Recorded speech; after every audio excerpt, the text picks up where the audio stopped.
My name is Gina Dalton. I've spent 48 years in a patriarchal family where daughters were raised to serve and sons were raised to inherit. That curse followed my daughter, too. 15 years ago, my father called a family meeting and demanded I hand over Lily's college fund, $50,000, to pay for my brother's gifted son to attend Yale. "He's going to Yale," my sister Pamela hissed, her face inches from mine. "Your kid is average. She'll end up exactly like you, a nobody." Then she spat in my face. Not a metaphor, real spit, sliding warm down my cheek. The room went silent. My father watched from his armchair and said nothing. Last month, at the family reunion, my average daughter descended from a helicopter onto that same man's front lawn, and what she placed into my now homeless sister's trembling hands. Every person in that room is still talking about it.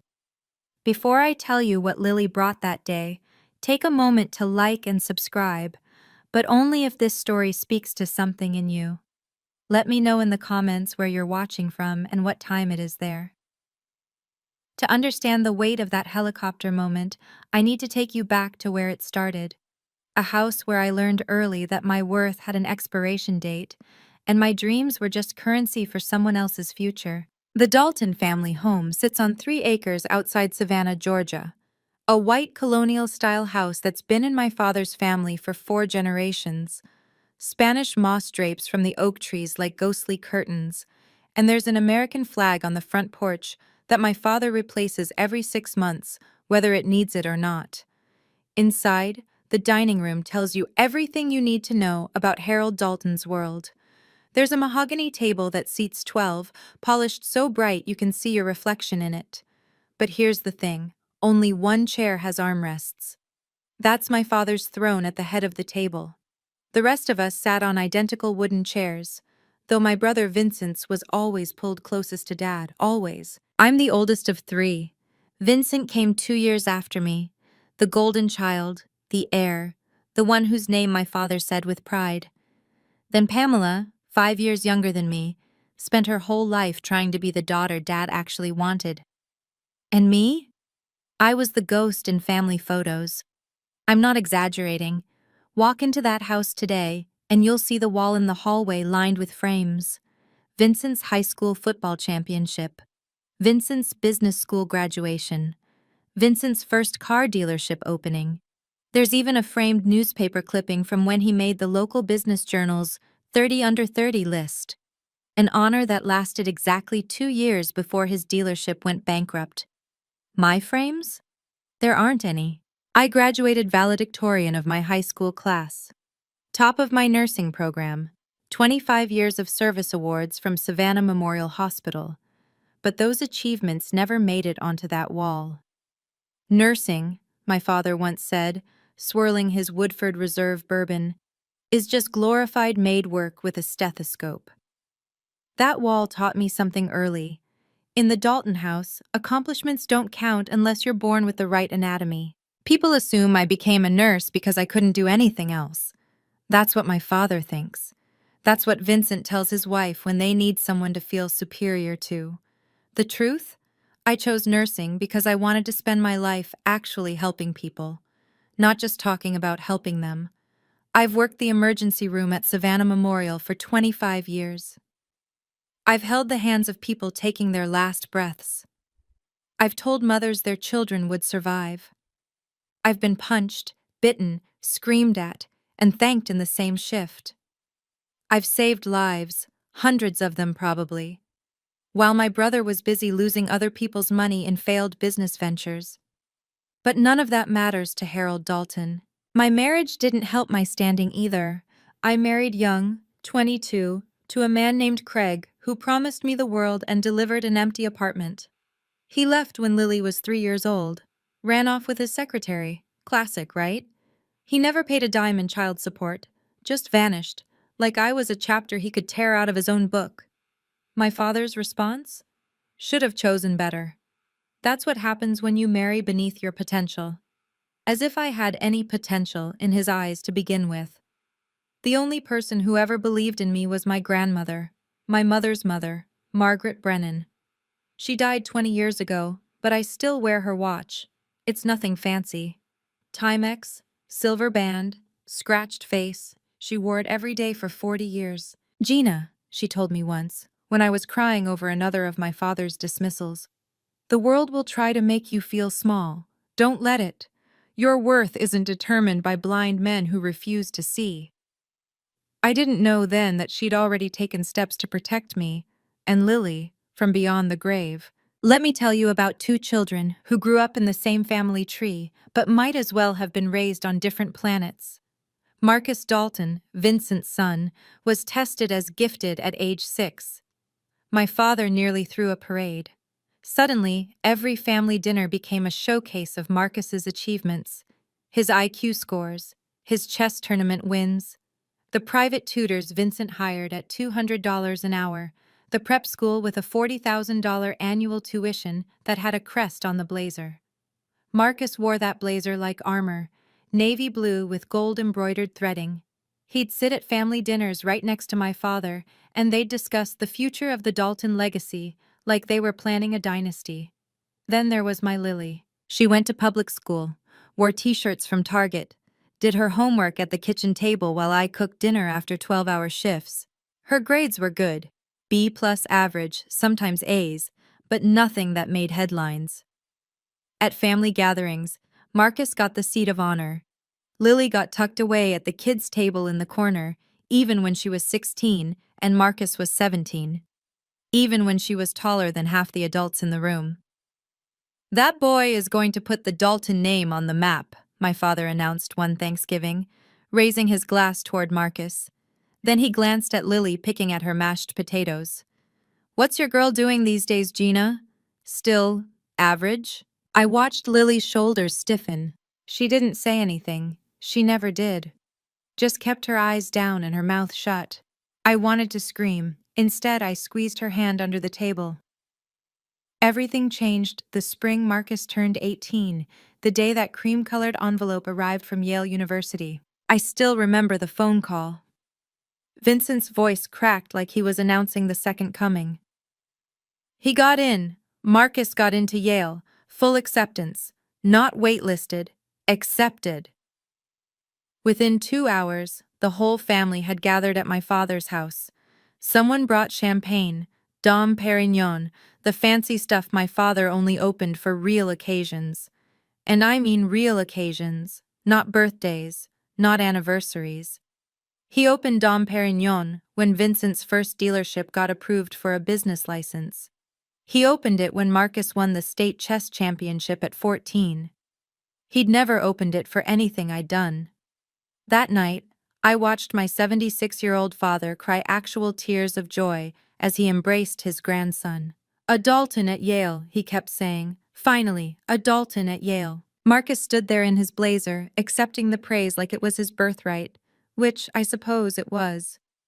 But here's the part nobody was talking about. Yale costs money. About $85,000 a year for tuition, room, board, and fees. 4 years meant $340,000. And Vincent? Vincent was broke.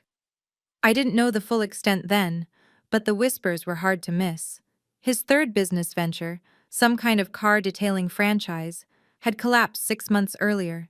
He'd already sold his vacation condo in Hilton Head.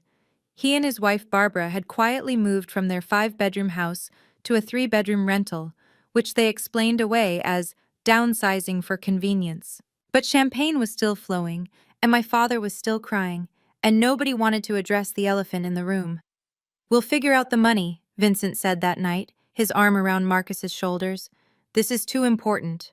We'll find a way. Looking back, I should have known that way would involve me. The call came 3 weeks later. I was at the hospital just finishing a double shift. 2 cardiac arrests, 1 stroke, 1 teenager who'd wrapped his car around a tree and somehow walked away with a broken arm. My feet ached, my back screamed. I wanted nothing more than to go home and collapse. Then my phone buzzed. Dad. My father never called me.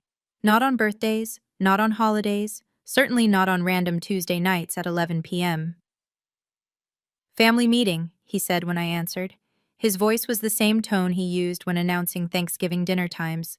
No greeting, no small talk, just commands. Sunday at 2, the house. Don't be late. What's this about?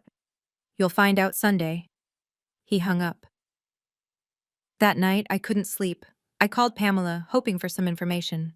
"Oh, this should be interesting," she said, and I could hear the smirk in her voice. "Just show up, Gina. You'll see." Something cold settled in my stomach.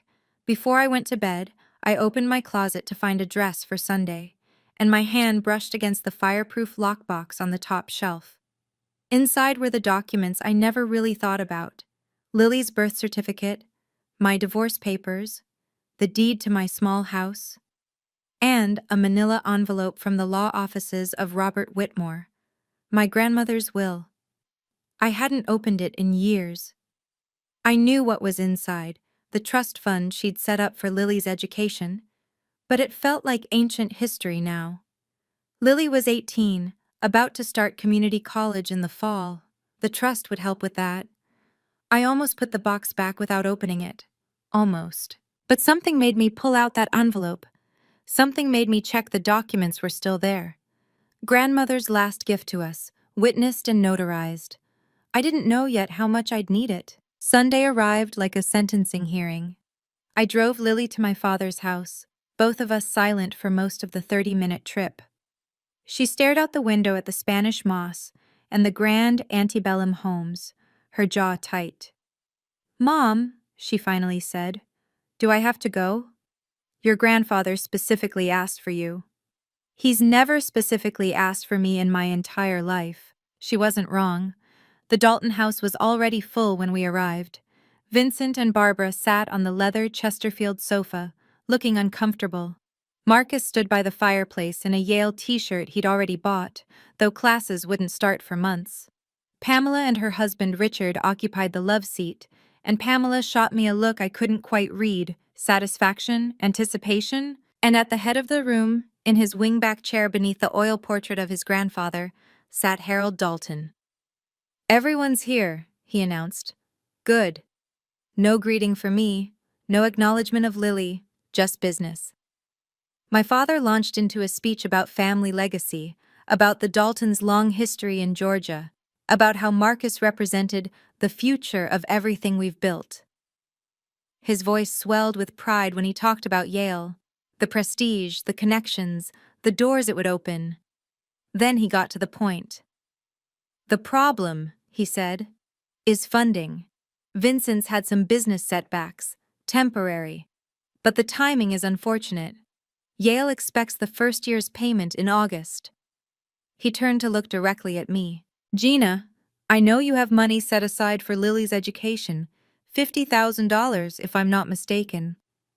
My blood went cold. How did he know the exact amount? "That money," he continued, "would cover Marcus's first year.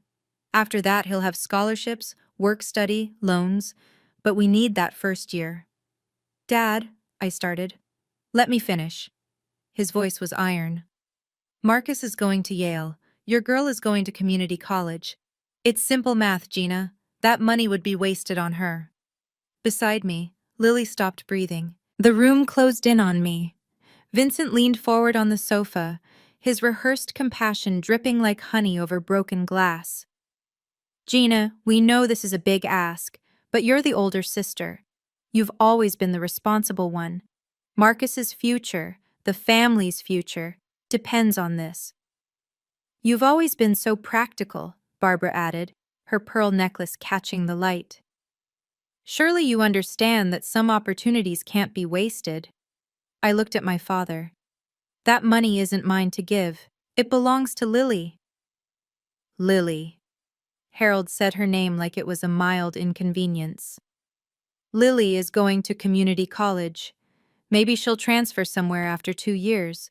Maybe she'll get a job. Either way, she doesn't need $50,000 for that." "Marcus tested in the 99th percentile," Vincent pressed. "He's going to be a lawyer, maybe a senator someday. The connections he'll make at Yale." "And what about Lily's connections?" The words came out before I could stop them. "What about her future?" Pamela laughed. Actually laughed. She uncrossed her legs and leaned forward, her designer blouse stretching tight across her shoulders. Gina, be serious. Lily's a sweet girl, but she's ordinary, average grades, no special talents. She's probably going to end up exactly like you, working some thankless job, living in a little house, wondering what could have been. Lily made a small sound beside me, like a wounded animal. That's enough, I said. Is it? Pamela stood up, walking toward us. Because I don't think you understand what's happening here. Dad is giving you a chance to be part of something bigger, to contribute to this family for once in your life. And you're going to sit there and say no? Because of what? Pride? Richard, Pamela's husband, stayed silent. He always stayed silent. Marcus was examining his fingernails. Barbara was studying the ceiling. And my father simply watched, waiting for me to break. If you don't do this, Harold said quietly, you're not welcome in this family anymore. The room held its breath. Everything that happened next plays in my memory like slow motion. Pamela stepped closer, her heels clicking against my father's hardwood floors. Her face was twisted into something ugly, years of resentment, jealousy, and something else I couldn't name. You've always thought you were better than us, she hissed.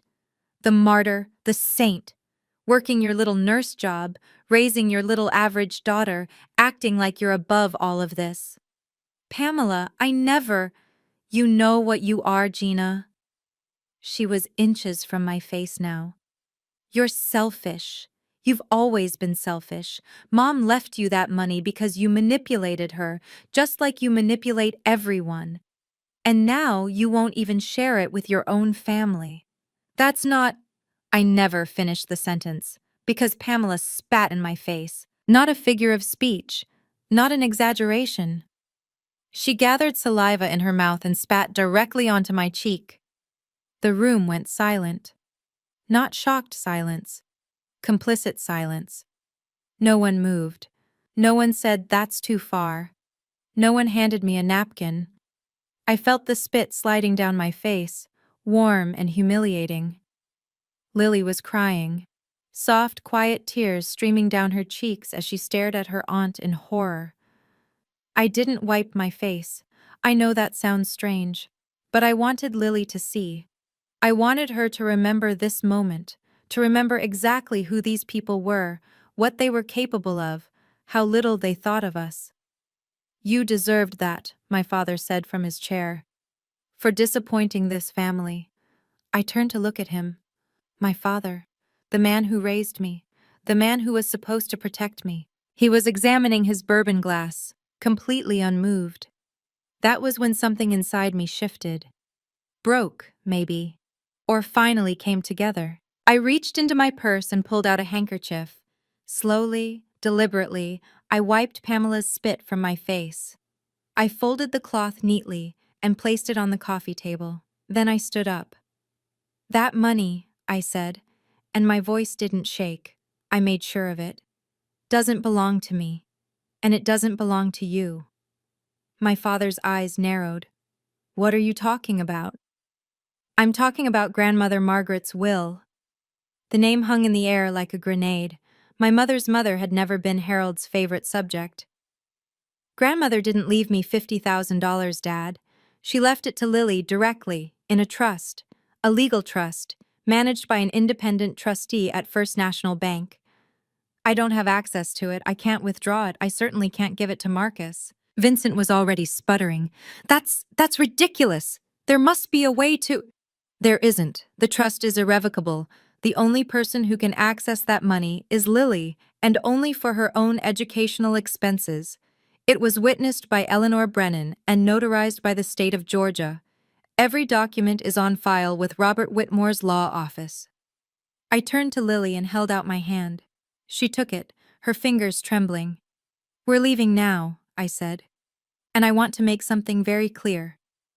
I looked at my father, at Vincent, at Barbara and her pearls, at Pamela, who was wiping her lips like she could erase what she'd done. Don't contact me again. Don't call. Don't write. Don't show up at my house. As of this moment, I have no family. My father's face went purple. If you walk out that door, I'm already gone. I walked out.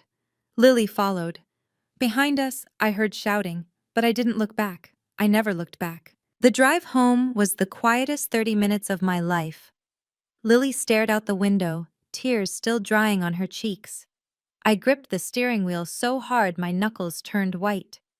Neither of us spoke until I pulled into our driveway. Our little 3-bedroom house with the creaky porch and the garden I never had time to tend. "Mom," Lily finally whispered, "are we ever going back?" I turned off the engine, sat there in the darkness of the car. "No, sweetheart, we're not."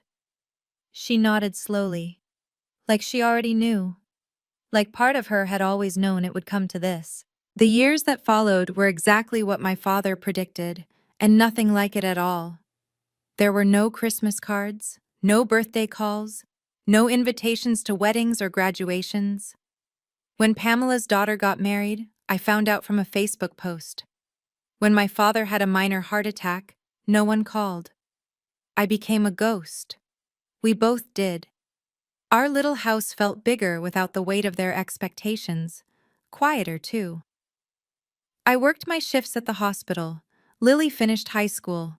We had dinner together most nights, something we'd never done when I was constantly driving to family obligations, constantly trying to earn approval that would never come. "It's just us now," Lily said one night, setting the table with our mismatched plates from Goodwill. "Is that enough?" I looked at my daughter, 18 years old, average grades, no trust fund beyond grandmother's modest gift, no connections, no legacy. "It's more than enough," I said. And I meant it. Losing my family hurt. I won't pretend it didn't. But keeping my integrity, teaching my daughter that some prices are too high to pay, that was the only inheritance I could give her that truly mattered. Okay, I need to pause here for a second. If you've ever been the black sheep of your family, the one who was always overlooked or underestimated, drop a comment below. I'd love to know I'm not alone in this, and if this story is resonating with you, maybe hit that subscribe button? Only if you want to see how this all ends. Now, let me tell you what happened during those 15 years of silence. I'm going to be honest with you. Those first years weren't some inspiring montage of triumph over adversity. They were hard. Grandmother's trust covered Lily's tuition at the local community college, but just barely. There wasn't enough for a university, not the kind with dormitories and meal plans and study abroad programs. So Lily lived at home, took the bus to campus, and worked part-time at a coffee shop between classes. I picked up extra shifts whenever I could. Night shifts, holiday shifts, the ones nobody else wanted. I sold my Honda Accord and took the bus for 2 years until I could afford a used Toyota with 120,000 miles on it. I canceled the cable, stopped buying new clothes, learned that rice and beans could be made interesting with enough creativity. Sometimes, late at night after a brutal ER shift, I wondered if I'd made the wrong choice. What if I'd given them the money? What if Lily had gone to community college anyway, and I'd kept my family? What if being loved, even conditionally, was better than being right? But then I'd remember the spit sliding down my cheek, the silence in that room, my father's face as he watched and did nothing. And I'd remember why. Lily never complained, not once. She studied at our kitchen table, the same table where she'd done homework since she was 6. She transferred to the state university after 2 years, commuting an hour each way because it was cheaper than housing. "Mom," she told me once, exhausted after an 8-hour shift at the coffee shop followed by a night class, "I'm going to make something of myself, not to prove them wrong, just to prove myself right." I believed her, I always had, but I had no idea what something would turn out to be. News from the Dalton family reached me the way gossip always does, through people who couldn't help but share. Eleanor Brennan, my grandmother's oldest friend and the witness to her will, stopped by my house every few months. She was in her 70s now, still sharp as a tack, and she had a network of old church ladies who knew everything about everyone in Savannah. "Marcus dropped out of Yale," she told me over tea one autumn afternoon, about 5 years after that family meeting. I set down my cup. "What?" Couldn't handle it, apparently. The pressure, the workload. Who knows? Vincent's been telling people he's taking a gap year to find himself. Eleanor's voice dripped with the particular satisfaction of someone who'd seen this coming. That gap year is now 3 years long. I didn't feel happy about it. Not exactly. But I didn't feel sad either. And Vincent? Sold another house. Third one, I think. Barbara's been spotted at consignment shops. Eleanor shook her head. That boy never learned how to hold on to money, just learned how to spend it. What about Pamela? Eleanor's expression shifted. Something like pity crossed her face. Richard left her, took everything, the house, the savings, even the dog. She's been couch surfing with friends last I heard. I should have felt vindicated. Part of me did, but mostly I just felt tired. Your father still thinks Marcus will find his path, Eleanor added. He's been saying that for years now. Every time I see him at the pharmacy, he talks about Marcus like he's about to cure cancer. And me? Does he ever mention me? Eleanor hesitated. That hesitation told me everything. No, Gina, he doesn't. I nodded. It hurt less than I expected. While the Dalton empire quietly crumbled, something else was quietly being built. Lily graduated from State University with a 3.5 GPA. Not summa cum laude, not Phi Beta Kappa, nothing that would have impressed my father. She got a job at a small tech company, doing customer support. Entry level, $32,000 a year. It's not glamorous, she admitted, but they said I can learn programming on the job. She did more than learn. She devoured it. I'd come home from late shifts and find her hunched over her laptop at 2 a.m, lines of code scrolling across the screen. She'd converted her bedroom into a workspace, walls covered with post-it notes about something called algorithms and sustainable energy grids. I didn't understand any of it. There's this hackathon next month, she told me one night, barely looking up from her screen. Teams compete to build apps that solve environmental problems. Winner gets seed money from a venture capital firm. Are you going to enter? She finally looked at me.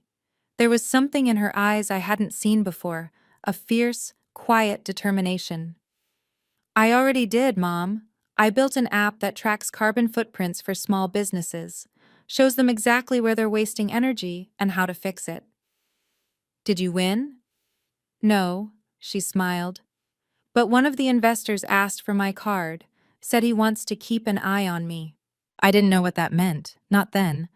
But I remember thinking that my daughter, average Lily, Target t-shirt Lily, community college Lily, had a fire in her I'd never seen in Marcus, despite all his IQ points and private tutors.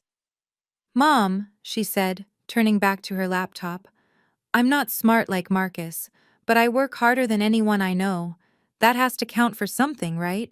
Sweetheart, I said, smart without work ethic is just wasted potential. You have both. I realize now I should tell you the full story of Grandmother Margaret's gift, because it wasn't just money, it was a message.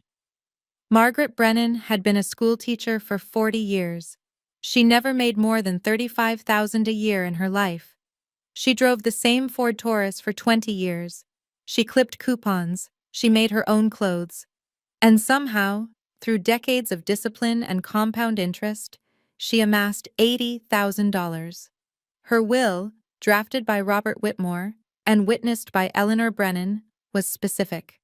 Almost prophetically specific. $50,000 went into an irrevocable educational trust for Lily. The trustee was First National Bank. Not me, not anyone in the family. The funds could only be released for tuition, books, and educational expenses, verified by receipts. No one could touch it. Not Harold, not Vincent, not even me. The remaining $30,000 went into a separate emergency fund, also for Lily, to be released when she turned 25. But the part that still makes me cry was handwritten in my grandmother's shaky script at the bottom of the will. To my granddaughter Lily Dalton, the only quiet kindness in a family that forgot how to be kind. I leave this trust, to be used solely for her education and future. May it give you what they never did, a chance. My grandmother had seen it all coming. The favoritism, the dismissal, the way my father would always choose sons over daughters, gold over steady, flash over substance. She protected Lily before Lily even knew she needed protecting. Eleanor confirmed all of this when I finally asked, years later. Your grandmother rewrote that will 3 times, she told me, making sure it was airtight, making sure Harold couldn't get his hands on a single penny. Some angels don't have wings. Some angels have notarized documents. The phone call came 5 years before present day. I was getting ready for a night shift when my cell buzzed with Lily's name. Mom. Her voice was strange, shaky but bright. Something happened. My nurse instincts kicked in. Are you hurt? Are you okay? I'm okay. I'm more than okay. She took a deep breath. Do you remember that investor from the hackathon? The one who kept an eye on me? Vaguely. He just offered me $500,000. I sat down on my bed. I'm sorry, what? It took an hour for Lily to explain it all. The pitch meetings, the business plan, the prototype she'd built on nights and weekends while working her day job. The app she'd created had evolved into a comprehensive energy management platform for businesses. One investor saw the potential, then another, then a venture capital firm called Greenlight Partners. They want me to quit my job and do this full time, Lily said. They're calling the company GreenPath Technologies. They think it could be big, Mom, really big. I didn't know what to say. My daughter, the average one, the overlooked one, was being handed $500,000 to chase a dream I barely understood. What do you think? She asked, suddenly sounding like my little girl again. I think your grandmother would be proud. GreenPath's first 3 years were brutal. Lily worked 18-hour days. The company nearly folded twice, once when a key engineer quit, once when a promised contract fell through at the last minute. She lived in a studio apartment and drove the same old Honda Civic I'd given her when she graduated. But she never gave up. Year 4, GreenPath signed a deal with a major supermarket chain to retrofit all their stores with energy-efficient systems. That deal was worth $47 million. The invitation arrived in a cream-colored envelope with my father's address embossed on the back. Heavy cardstock, formal font, the kind of stationery that costs more than my grocery budget. You are cordially invited to the Dalton family reunion. Saturday, October 15th, 2:00 p.m. I stared at it for a full minute before I realized my hands were shaking. 15 years. 15 years of silence, and now this. An engraved invitation like nothing had ever happened. Like they hadn't spat in my face and cut me out like a tumor. I called Eleanor immediately. Did you get one too? I did. Harold's been having health problems, heart mostly. Word is he wants to make amends before it's too late. She paused. I think his version of amends is getting everyone in the same room and pretending the last decade and a half was just a misunderstanding. I'm not going. I don't blame you. But 2 days later, Lily called me. Mom, I got a letter from grandfather. Throw it away. I already opened it. She was quiet for a moment. He wants to meet. Says he's heard things about me. Wants to see what I've made of myself. The nerve. The absolute audacity. You don't owe him anything, I said. I know. Lily's voice was calm. Too calm. But I want to go. There's something I need to do. Lily, I'm not going for him, Mom. I'm going for Grandmother Margaret. And maybe, she hesitated, maybe for us. To show them what average looks like 15 years later. Something in her tone made me pause. My daughter wasn't asking for permission. She was informing me of a decision. What exactly are you planning? Come with me, she said, and you'll see. I didn't know then what she had in store, but I knew my daughter. Whatever it was, it would be worth witnessing. 3 days before the reunion, Lily showed up at my house with a leather briefcase I'd never seen before. We need to talk, she said, setting it on my kitchen table. Inside the briefcase were documents, stacks of them, articles of incorporation, tax exemption certificates, board meeting minutes, all bearing the name Margaret Brennan Foundation. You started a charity? I asked, flipping through the papers. 6 months ago. It's a 501(c)(3, fully registered with the IRS. $5 million in initial funding. Lily sat down across from me. We provide scholarships and vocational training for women in difficult circumstances, single mothers, domestic abuse survivors, women who've lost everything and need a second chance. My throat tightened. You named it after grandmother. She gave me a chance when no one else did. This is her legacy, Mom, not mine. I looked at my daughter, really looked at her. She was 33 years old now, CEO of a company worth $200 million. But sitting at my kitchen table in jeans and a simple blouse, she could have been 18 again. There's something else, Lily said, her voice careful. I've been doing some research about Aunt Pamela. My stomach dropped. What about her? She's living in a women's shelter in Savannah. Has been for almost 2 years. She lost everything when Richard left. No job, no savings, no family willing to help. I thought of Pamela's face 15 years ago. The contempt, the spit sliding down my cheek. I want to offer her a spot in the Foundation's training program, Lily continued.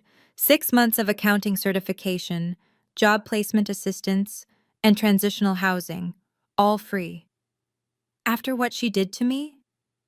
This isn't about forgiveness. Lily's eyes were steady. It's about being better than them. That's what grandmother would have wanted. My average daughter, my extraordinary daughter. The day of the reunion was unseasonably warm for October, 80 degrees with a sky so blue it looked artificial. I drove to my father's house alone. Lily had insisted on arriving separately, though she wouldn't tell me how. Trust me, she'd said, with that calm smile that had started to make me nervous. The Dalton property looked different than I remembered. The oak trees were the same, draped in Spanish moss like always, but the house itself seemed smaller. The paint was peeling near the gutters. The lawn wasn't quite as manicured. Signs of decay. Signs that even the mighty Daltons couldn't hold back time. About 30 family members milled around the backyard. Cousins I hadn't seen in years. Aunts and uncles who'd never bothered to take my side. Long tables were set up on the lawn, covered with white linen tablecloths and catered food that looked expensive but probably came from Costco. I spotted Vincent immediately. He'd gained weight, and his suit didn't quite fit right, too tight in the shoulders, straining at the buttons. Barbara stood next to him in last season's dress, her pearls looking duller than I remembered. And there was Marcus. God, Marcus. He stood in the corner near the hedge, wearing a wrinkled Oxford shirt with the collar askew. His hair was unkempt. He held a beer like a lifeline and stared at his phone, avoiding eye contact with everyone. 33 years old, no job, no direction. The genius who peaked at 17. My father sat in a wicker chair on the patio, looking frail in a way I'd never seen before.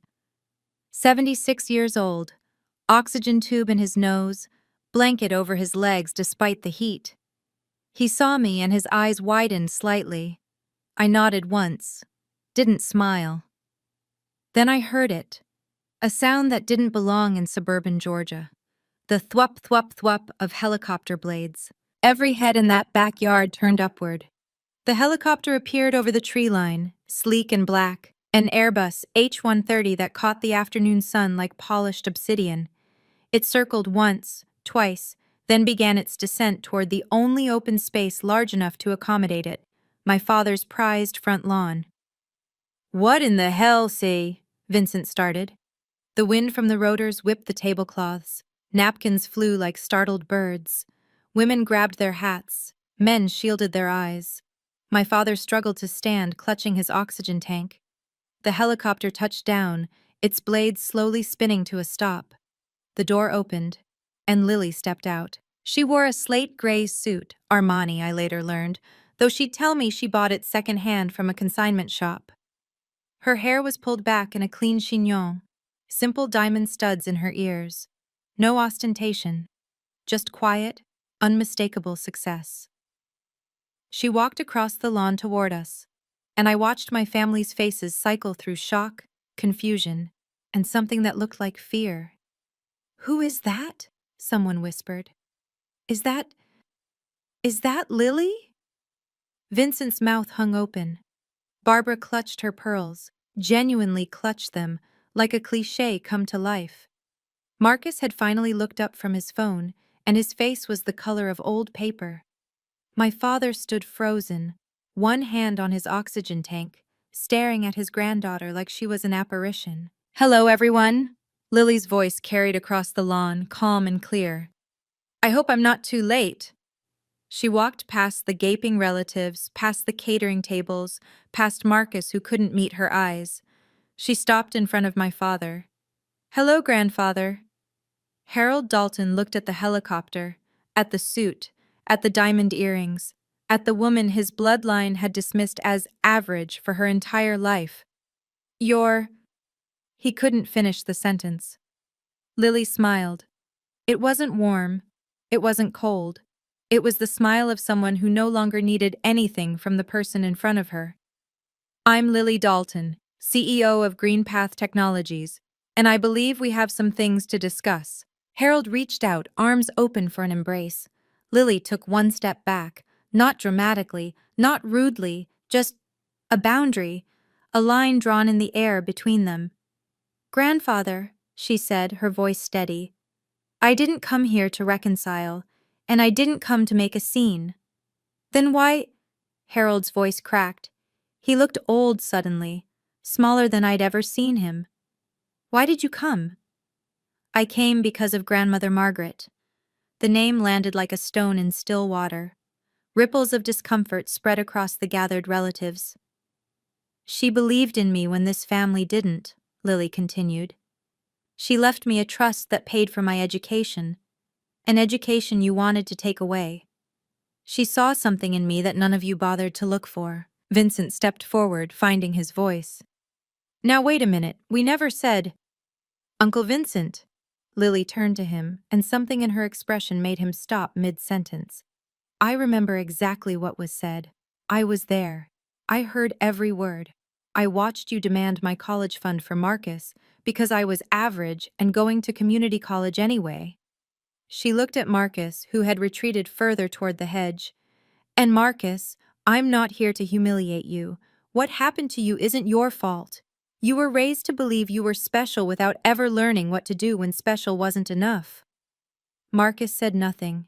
His beer trembled in his hand. Lily turned back to Harold.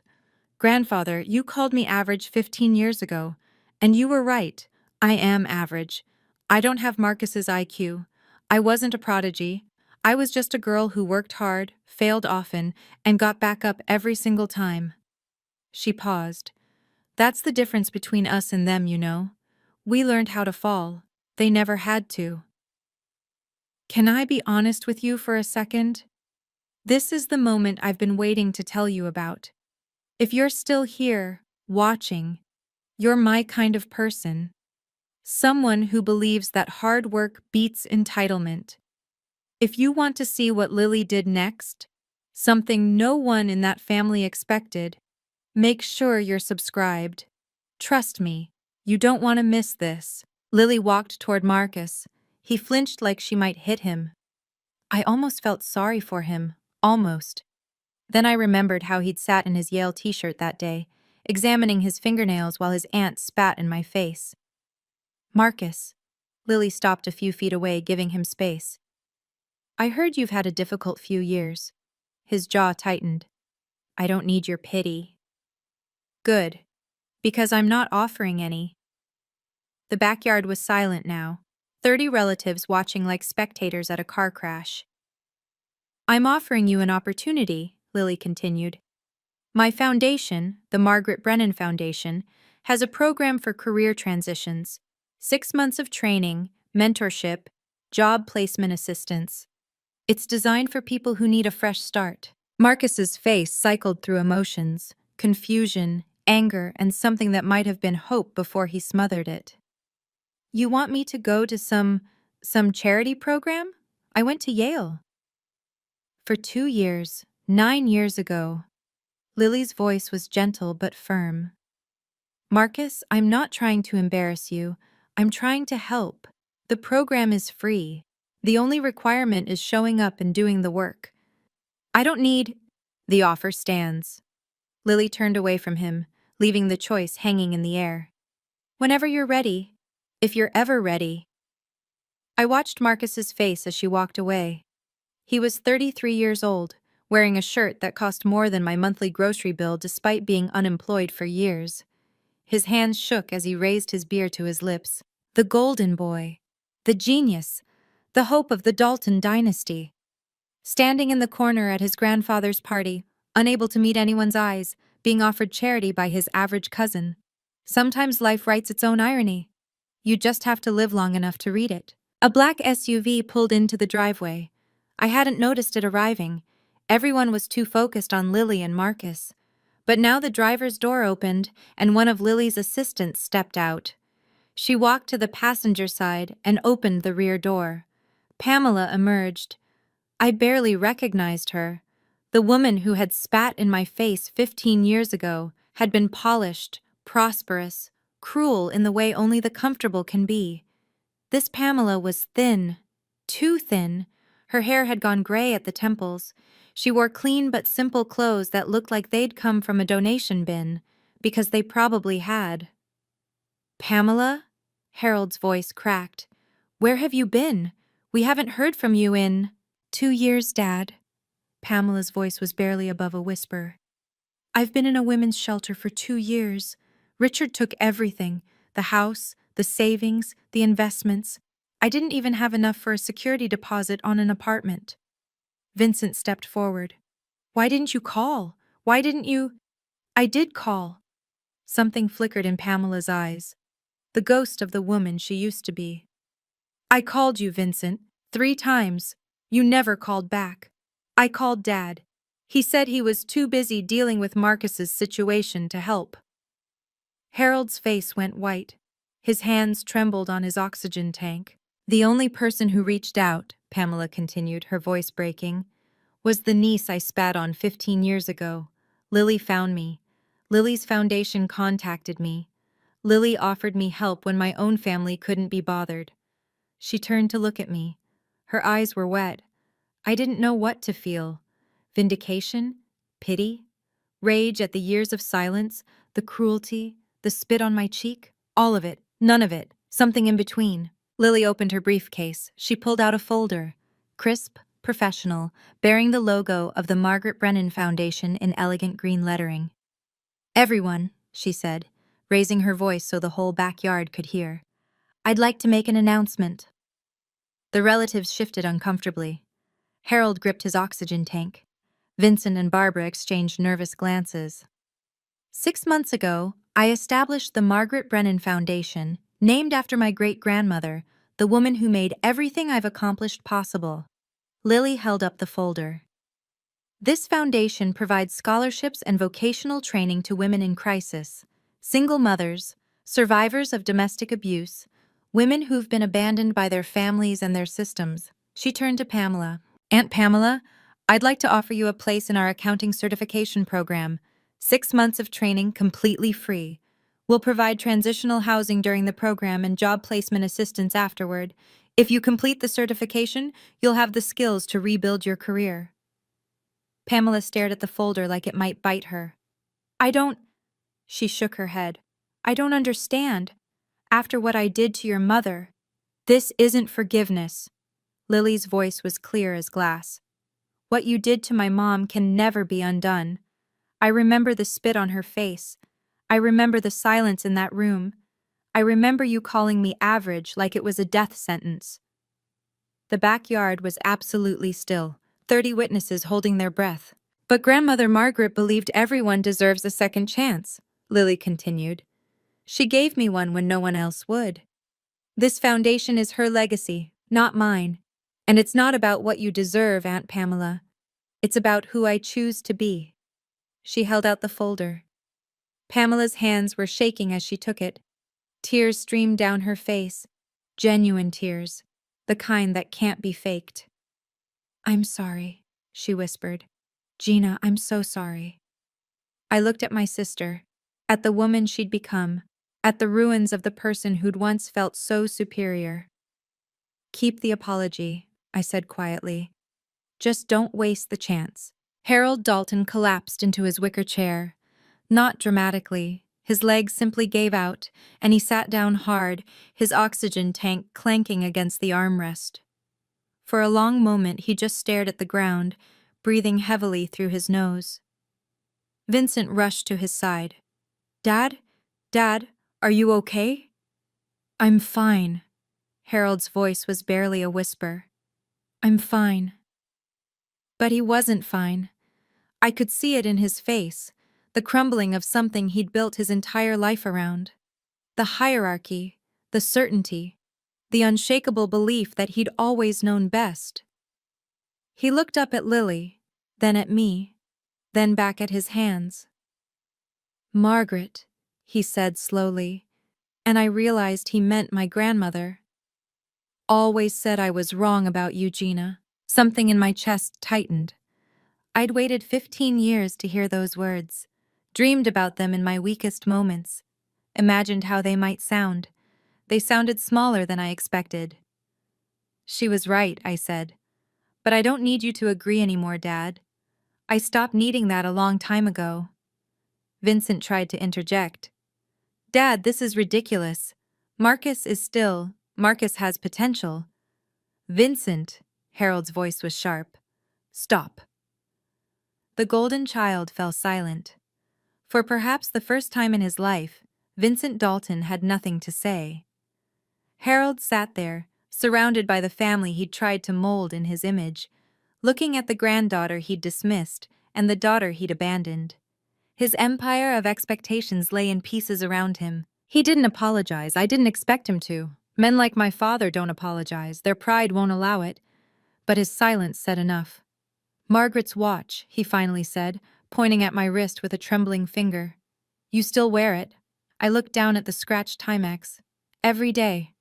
He nodded once, said nothing more. Lily came to stand beside me, and I took her hand. 30 relatives watched us, some with shame, some with confusion, some with the dawning realization that they'd been on the wrong side of history for 15 years. "I didn't come here to get revenge," I said, and my voice carried across the silent backyard. "I came because my daughter asked me to, and I stayed because I wanted her to see something." I turned to face Lily, then back to the crowd. "I wanted her to see that success doesn't mean becoming the people who hurt you. It doesn't mean rubbing their faces in their mistakes or making them feel as small as they once made you feel." Pamela clutched her folder to her chest, tears still streaming. Marcus had retreated so far into the hedge, he was practically part of it. Vincent and Barbara stood frozen like statues in last season's clothes. "My daughter built a company worth $200 million, I continued. She could have bought this entire property and evicted everyone on it. She could have sent lawyers, made threats, taken what she wanted." I looked at Lily, and my heart swelled with something that had nothing to do with money, or helicopters, or business success. Instead, she started a foundation. She named it after the woman who believed in us, and she offered help to the people who hurt us, not because they deserved it, but because that's who she is. I squeezed my daughter's hand. "I used to think family meant taking whatever they dish out. I was wrong. Family is who shows up for you, not who shares your blood, and the blood we share doesn't obligate us to accept abuse." I turned toward the helicopter. "Goodbye, everyone. I don't expect we'll meet again." That was 6 months ago. Let me tell you what happened after. Pamela completed the accounting certification program. She graduated third in her class. Turns out, when you strip away the cruelty and the entitlement, there was a capable person buried underneath. She works as a bookkeeper now for a small firm in Atlanta. We're not close. I don't think we ever will be, but she sends Lily a card every Christmas. "Thank you for the second chance I didn't deserve." Marcus never took Lily up on her offer. He's still living with his parents. Vincent and Barbara moved into Harold's house after selling their last property. From what Eleanor tells me, he spends most of his time gaming and complaining about how the system is rigged against smart people. Some people can only learn lessons they're willing to hear. Vincent declared bankruptcy last year. The family home is mortgaged to the hilt, And there's talk of selling it to pay medical bills.